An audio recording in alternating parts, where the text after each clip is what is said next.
Die Katz und die Mais. Ein Fabel von Aesop. Da war mal ein Haus, wo von Mais infestiert war.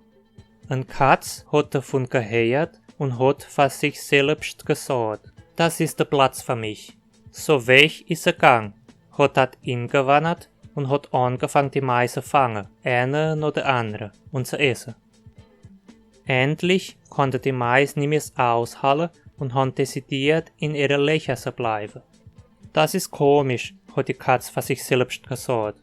Ich muss die Mais hingehen mit einer Fall. Sie hat dann die Wand geklettert, hat sich runtergehangen mit ihrer Hinterbein von einer Leiste und hat vorgegeben, tot zu sein. Bald hat eine Maus rausgeguckt und hat die Katz dort hängen gesehen. Aha, hat die Maus geschreit. Du bist sicher ordentlich schlau, aber du kannst dich in einen Sack Fresse verändern, wenn du willst, und wir gehen immer noch nicht dicht bei dir hin. Hast du das gern gehört und gelesen? Dann vergiss nicht ein Like zu geben.